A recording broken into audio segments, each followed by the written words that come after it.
খুলনা ফুলতলার যুবককে গুলি করে হত্যার চেষ্টা করল একদল সন্ত্রাস।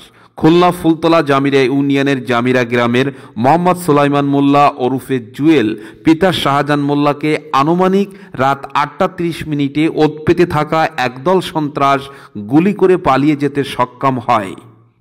চেনা গেছে কাকে চেনা গেছে? উজ্জ্বল ওর সাথে আরো লোক ছিল। আহত যুবক জুয়েলের নিকট হতে জানা যায়, জামিরা বাজার থেকে তার নিজ কাজ সেরে বাড়ির উদ্দেশ্যে রওনা হলে জামিরা গ্রামের মাজেদ শেখের বাড়ির সম্মুখে আসলে ৬ থেকে ৮ জন লোক তার গতিরোধ করে এবং বলে, ভাই আমাকে ক্ষমা করে দিস।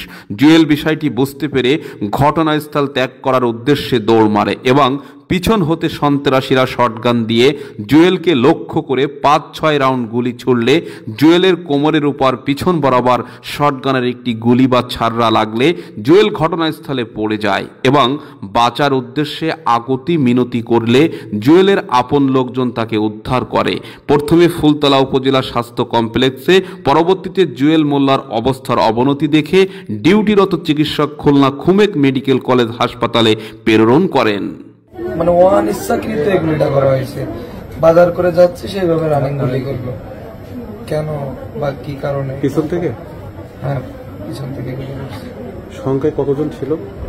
ওরা ছিল, সামনে আসছিল ৪ জন, গাড়িতে 2 জন দাঁড়ানো ছিল। মোটরসাইকেল? কোনো কারণ ছাড়াই? বিনা কারণ। কিছু বলছে যখন গুলি করছিল? বলতেছে, ভাইয়া আমার ক্ষমা করে দিও। তাই করার পরে ঠাস করে মনে করো যে অস্ত্র যখন কক করছে, ওরা পিস্তল যখন তাক করছে, টানাটানি করতেছে, এর মধ্যে আমি দৌড়ে দিছি।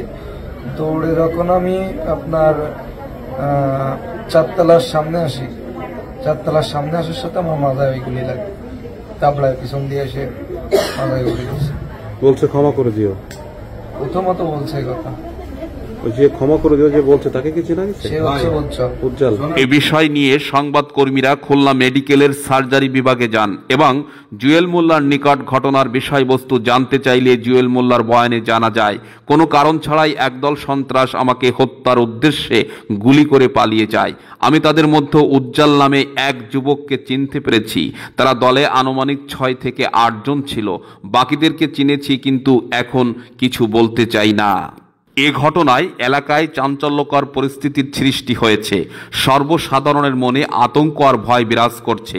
এই পরিস্থিতির মধ্য দিয়ে অস্ত্রধারী সন্ত্রাসীদেরকে গ্রেপ্তার করে আইনের আওতায় না আনতে পারলে শৃঙ্খলার অবনতি ঘটবে, সৃষ্টি হবে অপরাধ।